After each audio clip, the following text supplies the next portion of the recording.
Hey everyone, did you know that over 90% of you watching right now haven't hit that subscribe button? If you enjoy our content, take a second to subscribe. It's free and it really helps us keep bringing you great stories every day. They say the most painful truths are the ones that don't come crashing in like a storm, but rather tiptoe in like shadows on a calm evening.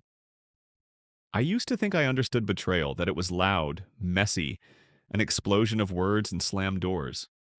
But what I learned was that real betrayal is quiet. It wears a familiar scent. It uses the same smile you once trusted.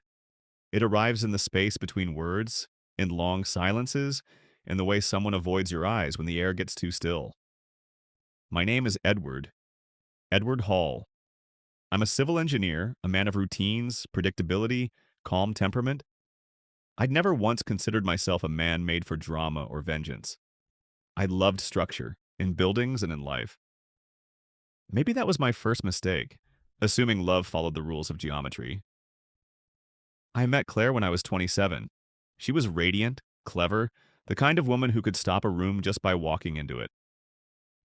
We married 2 years later, and for a long time, I believed we were happy. Our daughter Eliza was born 3 years into the marriage. From the moment I held her, I knew I would spend my life protecting her, even from truths too heavy for her to carry. I never suspected Claire. That's the part that keeps echoing through me. Not even a whisper of doubt crossed my mind until that evening last October. It was a Friday. Eliza had gone to a school rehearsal late, preparing for her graduation ceremony, even though it was still months away. I came home early, hoping to surprise Claire with dinner. I remember walking through the front door and hearing laughter from the patio. Not just laughter, a kind of familiarity that made my skin tense. I stepped quietly around the back, and there they were, Claire and Daniel. Daniel was my oldest friend. We'd met in college, lived together for a time, even started our careers side by side. He'd been my best man at the wedding, godfather to Eliza, a fixture in our family. They weren't doing anything incriminating, not physically, no touching, no closeness that could be pointed to and accused. But the way Claire looked at him, tilted her head just so, the sparkle in her eyes, and how he smiled back at her with this strange softness I hadn't seen before, it was enough. You know when you're being replaced, not just in your wife's heart, but in the space you've built, the role you've shaped over years. I didn't confront them. I didn't even let them know I'd seen them. Instead, I turned around, walked quietly back to the front, opened the door louder this time, and made sure my footsteps were heard as I entered. By the time I walked to the kitchen, Claire was already coming in, brushing a strand of hair behind her ear, Daniel a few paces behind her, talking about Eliza's upcoming speech. I played the part, smiled, nodded. I even poured him a drink. It tasted like ash in my mouth. From that moment on, I became someone else. Not a vengeful man, but a patient one. I started watching more closely. I'd leave for work, then turn around after 5 minutes and watch the house from a distance. Some days, nothing. Others, I'd see Daniel's car parked too long, or Claire leaving dressed for errands, but coming home far too late. I began documenting everything, not with anger, but with the precision of an architect drafting blueprints. I took photographs, screen captures, call logs. I even installed a small security camera disguised as a motion sensor light on the back patio, set to upload silently to a cloud folder only I had access to. It took months. I wasn't just waiting for confirmation. I was preparing a presentation. Not for the courts, not for revenge, but for the truth to speak for itself. And more importantly, for it to be heard in the most unforgettable way. Claire began to shift subtly. I noticed she touched me less. We had more polite silences than conversations. She smiled, still, especially when Eliza was around, but I could tell it was a smile shaped by habit, not feeling. At night, she began turning away in bed. I stopped trying to reach across the distance. Daniel? He became more guarded around me. Less of the old jokes, more thoughtful pauses, a strange respect that felt like guilt disguised as courtesy. Once, when we were at a mutual friend's birthday, I caught him watching Claire from across the room. He looked away the moment I met his eyes. Eliza thankfully remained unaware. She was busy with school, scholarship interviews, and the excitement of stepping into the next chapter of her life. Her happiness became my anchor. I refused to let their deceit cast shadows over her achievements. And then came the idea. The moment it all crystallized in my mind. Eliza's graduation. It would be perfect, elegant, public. A moment already soaked in emotion and significance. No shouting, no accusations, just a truth laid bare, like a white tablecloth slowly pulled back to reveal the stains underneath. I began preparing. I had a small envelope made, dark blue, heavy stock paper, Claire's name handwritten in silver ink. Inside, I included 3 photographs. One of her and Daniel in the car, sitting too close, her hand on his arm. Another of them in a restaurant, her fingers brushing his across the table, unaware of the flashless camera lens peering through the window. The third was them laughing on our patio at sunset, the exact moment I knew. I also included a letter, not a bitter one. No insults, no rage. Just the facts, what I'd seen, what I knew. I told her I would not destroy our family in a fit of anger, but I would no longer lie by omission. I made it clear that what she did next would define how Eliza would see her in the years to come. I addressed her with respect. Claire, the woman I once loved, the woman who chose her own path, but also Claire, the mother who would now face her daughter with a new truth. I sealed it. The weeks leading up to the graduation were strangely calm. Claire was radiant, excited for Eliza, doting on every detail of her dress, her speech, her makeup. Daniel kept his distance more than usual, but he made sure to mention he'd be attending, sitting with us as family. I said nothing. I merely smiled and helped Eliza with her speech the night before. She was so full of promise, her eyes gleaming with anticipation. I held her hand before she fell asleep and whispered, "Tomorrow everything changes. But not you, my love. Never you." The ceremony was held in the grand auditorium. Polished marble floors, crystal chandeliers, rows of fresh orchids lining the stage. Parents, teachers, friends, all dressed in their finest. Eliza looked breathtaking in her gown, her hair curled softly, her speech notes trembling slightly in her hands. We sat in the second row, Claire to my right, Daniel beside her. I had the envelope in my jacket pocket. My heart wasn't racing, it was steady, deliberate. When Eliza walked onto the stage, the audience rose in applause. Claire wiped a tear.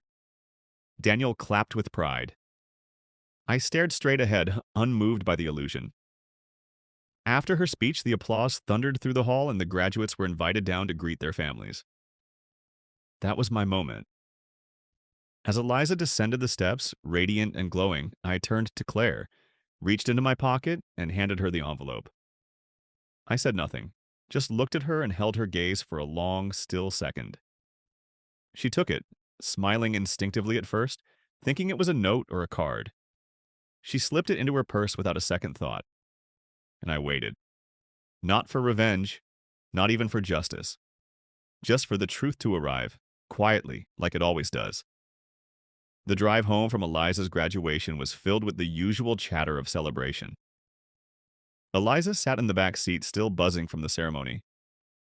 She clutched the bouquet Claire had handed her earlier and kept replaying moments from the stage. Who said what? Who tripped walking down the stairs? How her voice didn't crack once during her speech. Claire sat beside me in the passenger seat, unusually quiet. She hadn't opened the envelope yet. Or maybe she had, in the bathroom or a quiet hallway after the ceremony. I couldn't know, but something in her had changed. Not visibly shaken, no panic, just more still than usual. The kind of stillness that knows it's been seen. Daniel had driven separately, of course, claiming he had errands after. It was an excuse, an escape. I could see it in his eyes as we exchanged a brief glance before leaving the auditorium. He knew something had happened. Perhaps he recognized the envelope. Or maybe he simply sensed the air shift the moment the mask started slipping. At home, Eliza went upstairs almost immediately, eager to take photos of her diploma and call her friends. Claire moved slowly, like a figure walking through fog. She placed her purse on the kitchen counter, not even looking at it. I poured 2 glasses of water and handed her one. We stood there for a long while in silence. Finally, she asked, "Why today?" Her voice was soft, not angry, not wounded, just tired. I sipped my water and looked at her, carefully choosing my words. Because it was the day Eliza stepped forward, and I needed to step away. She didn't say anything, just nodded. Her eyes were full, but she didn't cry. I think part of her had been waiting for this, like someone holding on to a secret so long that the relief of exposure is greater than the fear of consequence. That night, she didn't come to bed. I heard her in the guest room, pacing, drawers opening softly. I lay awake staring at the ceiling, feeling neither victorious nor broken, just unburdened. For the first time in months, the weight was no longer mine alone to carry. The days that followed were strange. Claire remained in the house, moving about with a kind of careful grace. She continued cooking, folding laundry, texting Eliza reminders to call her grandparents. But between us, the silence grew louder. Not hostile, just final. Daniel didn't come around anymore. Not for dinners, not for weekend games, not even for the routine check-ins he once made to ask about Eliza's classes or to drop off a bottle of wine. He disappeared, as if the ground beneath his feet had finally recognized it couldn't hold him up anymore. One evening, Claire asked if we could talk. We sat in the living room, the same space where Eliza had taken her first steps, where we once danced at midnight after putting her to bed.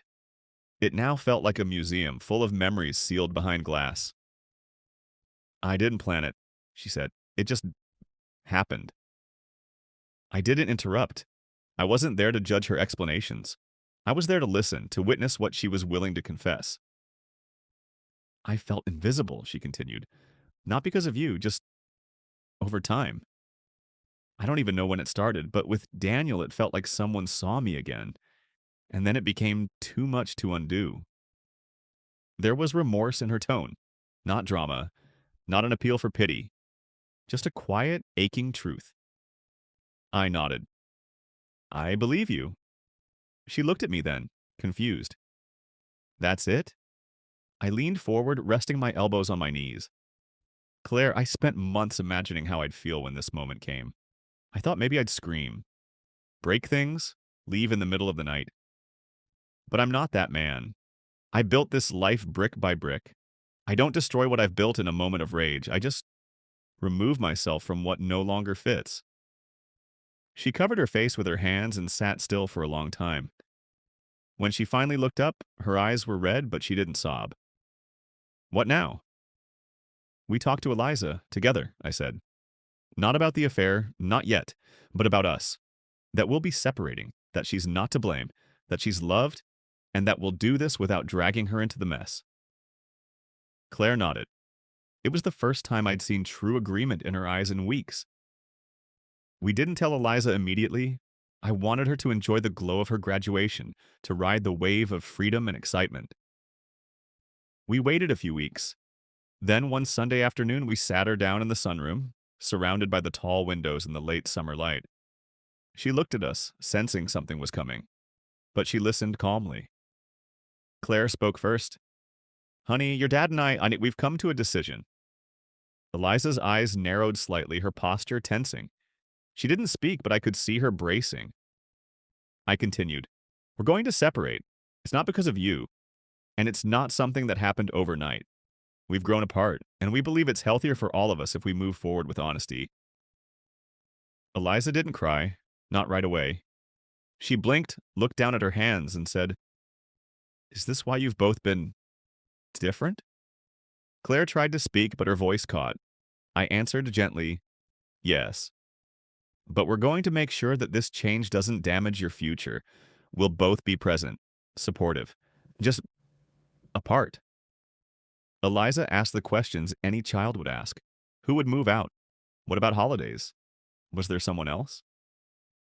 I told her no to the last question. Not a lie, but not the whole truth either. I would not let Claire's decision stain Eliza's relationship with her mother, not yet. That truth would reveal itself in time, on its own. Claire moved out 2 weeks later into a small, elegant condo across town. It wasn't bitter. We hired a mediator, no fighting over property, no drama.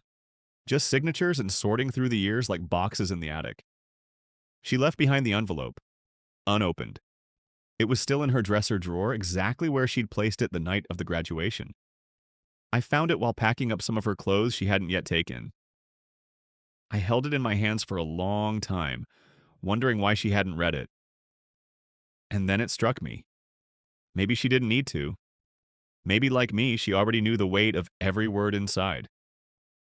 Maybe the envelope had served its purpose not by being read, but by simply existing, a symbol of knowing, of silence speaking louder than confrontation ever could.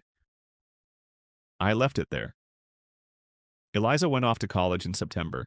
I drove her to campus, helped her carry boxes to her dorm, and hugged her a little longer than usual before saying goodbye. She didn't cry. She was strong, a blend of both her parents' better traits. Driving home alone, the quiet felt heavier than I expected. I returned to an empty house. No voices upstairs, no dishes clinking in the sink, no music playing from the den. Just the sound of wind brushing against the windows and the steady tick of the old wall clock. But I didn't feel lost. I had rebuilt everything before, in blueprints, in beams and concrete, and now I would do it again. In my life. No vengeance, no chaos. Just the quiet rebuilding of a man who chose truth over turmoil. Autumn came gently.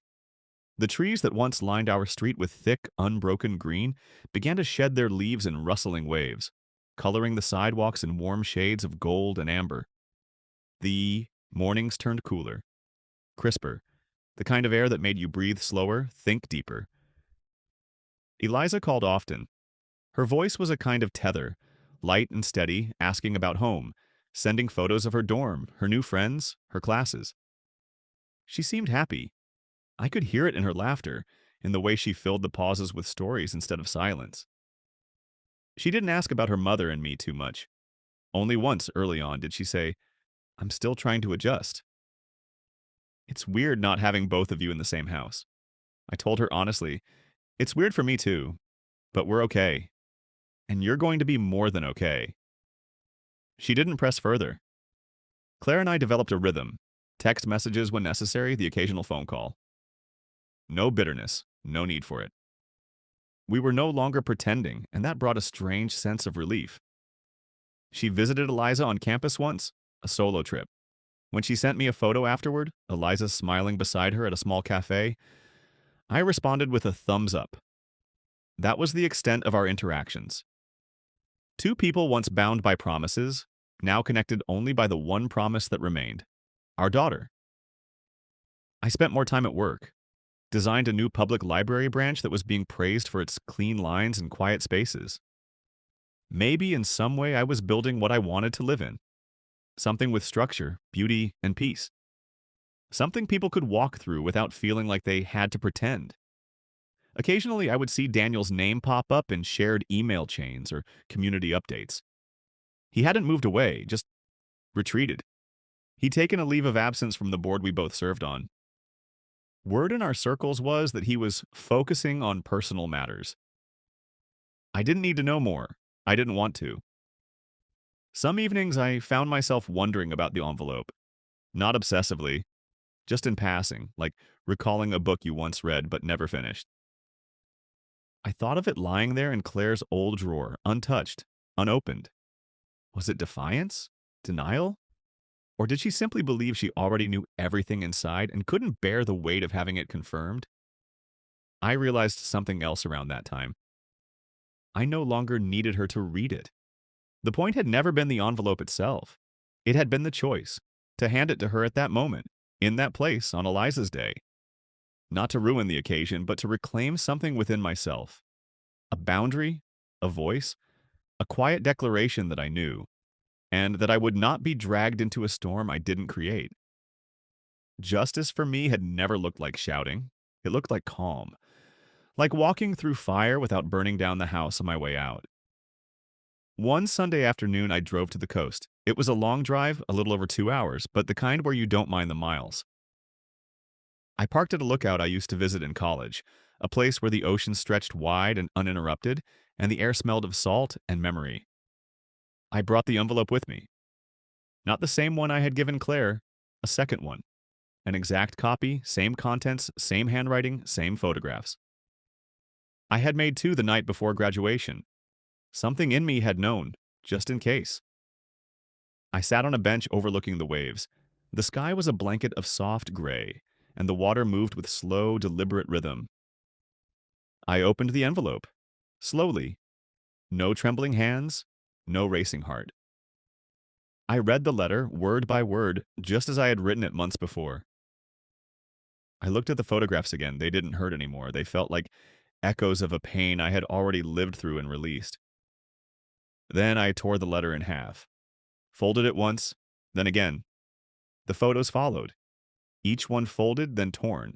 No anger, no dramatic gesture, just finality, just the simple act of letting go. I didn't throw the pieces into the sea. That's not how I believed closure worked. I placed them back in the envelope and put it in my bag. I would dispose of them properly, respectfully, once I returned home. As I sat there, the wind brushing softly against my jacket, I thought of everything I'd gained, not everything I had lost. I had gained clarity. I had gained a life unburdened by performance. I had gained the knowledge that even the deepest betrayal doesn't define who you are. It reveals who you've always been beneath the surface. And I had gained the quiet kind of strength, the one that doesn't need an audience or applause or even understanding. Just resolve. In the months that followed, things shifted gently. Claire and I finalized everything through the mediator. There were no arguments, no last-minute surprises. She thanked me one evening in a short message. For handling everything with grace. I don't deserve that, but thank you. I replied simply, it wasn't for you. Eliza flourished. She was thriving, winning a scholarship for a summer program abroad, calling me with excitement, filling me in on new books she was reading. She had begun dating someone, though she was shy about it. I didn't push, just listened. Always listened. One weekend she came home to visit. She walked into the house, looked around, and said, it feels smaller somehow. I smiled. You've just gotten bigger. She grinned, looping her arm through mine. Maybe, or maybe you just cleaned everything out. Maybe both, I said. We sat outside on the back patio, the same place I had first seen the look in Claire's eyes, the beginning of the unraveling. Now it was peaceful again, restored. Just a father and his daughter watching the sky turn pink with evening light. She asked out of nowhere, do you ever regret staying quiet? Not confronting her in a big way? I looked at her thoughtful. No, I said, because that would have been about me. And that day was about you. She nodded slowly. I think I'm starting to understand that more now. The greatest peace came not from what I had done, but from what I had chosen not to do. I hadn't scorched the earth. I hadn't shattered anyone's life for the satisfaction of being right. I had simply let the truth speak and stepped aside. Poetic justice isn't always loud. It's not always a verdict or a spectacle. Sometimes it's an envelope placed silently in someone's hands, a gesture that says, I know, and I'm done pretending I don't. Sometimes it's walking away with your head high while the world expects you to rage. And sometimes it's knowing that even though the people you trusted the most disappointed you, you didn't disappoint yourself. That, in the end, was the story I wanted to leave behind. Not the story of betrayal, but the story of restraint, of rebuilding, of quiet, unshakable strength. The kind that doesn't need to shout to be heard. The kind that endures forever.